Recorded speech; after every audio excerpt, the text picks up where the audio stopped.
kami akan membahas tentang realitas pemberantasan korupsi, Integritas dalam pemberantasan korupsi, spirit politik anti korupsi, saran dan kritik membangun optimisme politik anti korupsi di Indonesia. Oke. Yeah, yeah. Yeah, yeah, yeah.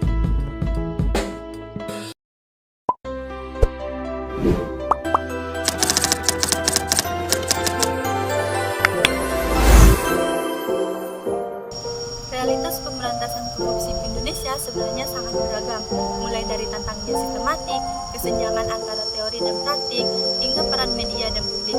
Nah, beberapa contoh realitas pemberantasan korupsi di Indonesia. Yang pertama, sistem hukum yang lambat dan kerap tumpul di hadapan kekuasaan dan uang.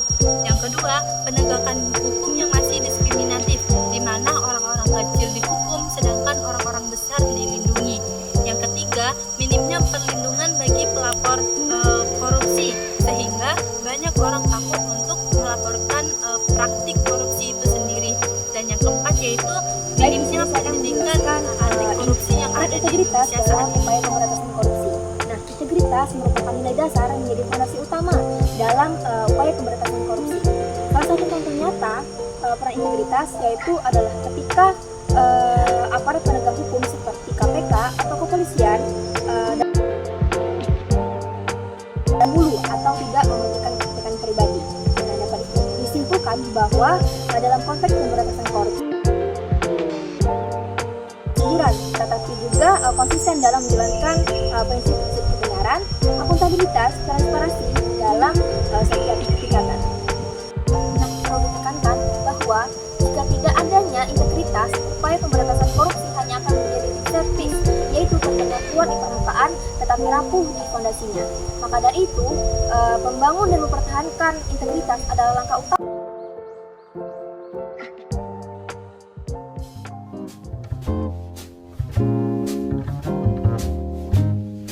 Oke, baik, di sini saya akan menjelaskan tentang spirit politik anti korupsi di Indonesia.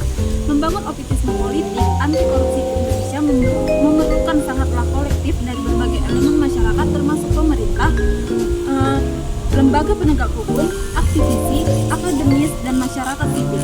Berbagai langkah kunci yang bisa menumbuhkan semangat ini antara lain. Yang pertama itu ada memperkuat penegak hukum, pejabat publik. Yang kedua ada membangun budaya anti korupsi, mendorong peran masyarakat dalam. Tiga itu ada transparansi dalam pemerintahan, memanfaatkan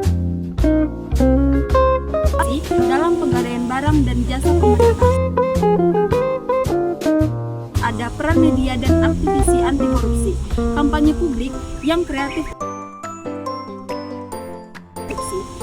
Dengan langkah-langkah ini,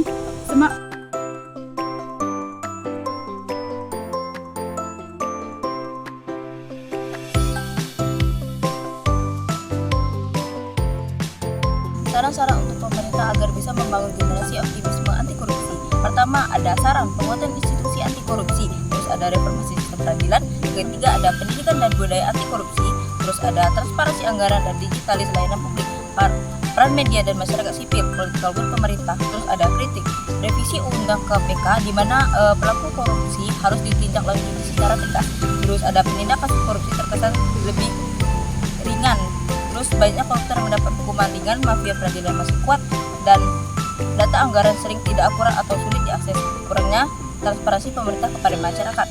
Kita sebagai generasi muda harus memiliki optimisme yang membangun meski memiliki tantangan yang cukup rumit. Optimisme bisa tumbuh dari generasi muda yang melek hukum dan anti korupsi. Terus ada teknologi e-government dan big data yang mempersempit ruang korupsi. Terus ada tekanan internasional seperti FATF dan OECD yang mendorong transparansi. Sekian.